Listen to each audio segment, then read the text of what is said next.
ಕೃಷ್ಣ ಮೃಗದ ಮೇಲೆ ನಾಯಿಗಳ ದಾಳಿ, ಸಾರ್ವಜನಿಕರಿಂದ ರಕ್ಷಣೆ.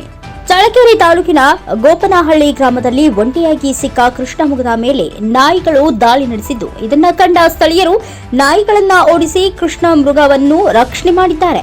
ಕೃಷ್ಣ ಮೃಗದ ಮೇಲೆ 8 ನಾಯಿಗಳು ದಾಳಿ ನಡೆಸಿ ಕಚ್ಚುತ್ತಿದ್ದದನ್ನ ಕಂಡಂತಹ ಸಾರ್ವಜನಿಕರು ನಾಯಿಗಳನ್ನ ಸ್ಥಳದಿಂದ ಓಡಿಸಿ ಕೃಷ್ಣ ಮೃಗವನ್ನ ರಕ್ಷಣೆ ಮಾಡಿ ಅರಣ್ಯ ಇಲಾಖೆಗೆ ದೂರವಾಣಿ ಮೂಲಕ ಮಾಹಿತಿ ನೀಡಿದ್ದು, ತಕ್ಷಣ ಸ್ಥಳಕ್ಕೆ ಚಳ್ಳಕೆರೆ ಅರಣ್ಯ ಅಧಿಕಾರಿಗಳು ದೌಡಾಯಿಸಿ ಕೃಷ್ಣ ಮೃಗವನ್ನು ವಶಕ್ಕೆ ಪಡೆದುಕೊಂಡರು ಎಂದು ಜಿಟಿ ಆದರ್ಶ್ ತಿಳಿಸಿದ್ದಾರೆ.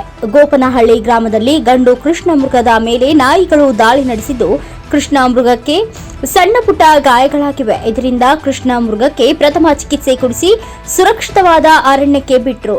2-3 ವರ್ಷ ಬದುಕುಳಿಯಬಹುದು ಎಂದರು. ಹಾಗೂ ಕೃಷ್ಣ ಮೃಗವನ್ನ ರಕ್ಷಣೆ ಮಾಡಲು ಸಹಕರಿಸಿದ ಸಾರ್ವಜನಿಕರಿಗೆ ಅರಣ್ಯ ಅಧಿಕಾರಿ ವಸಂತ ಕುಮಾರ್ ಧನ್ಯವಾದಗಳನ್ನು ತಿಳಿಸಿದರು. ಈ ಸಂದರ್ಭದಲ್ಲಿ ಅರಣ್ಯ ಅಧಿಕಾರಿ ವಸಂತ ಕುಮಾರ್ ಮತ್ತು ಸಿಬ್ಬಂದಿಗಳು ಕೃಷ್ಣ ಮೃಗ ರಕ್ಷಣೆ ಮಾಡಿದ ಸ್ಥಳೀಯರಾದ ಆದರ್ಶ್, ದಿನೇಶ್ ಬಾಬು, ಮಧುಗೌಡ, ಮಹೇಶ್, ಶಶಿಧರ್ ಅವರನ್ನ ಶ್ಲಾಘಿಸಿದ್ರು. Mounesh Achar, NKS TV4 news, Challakere.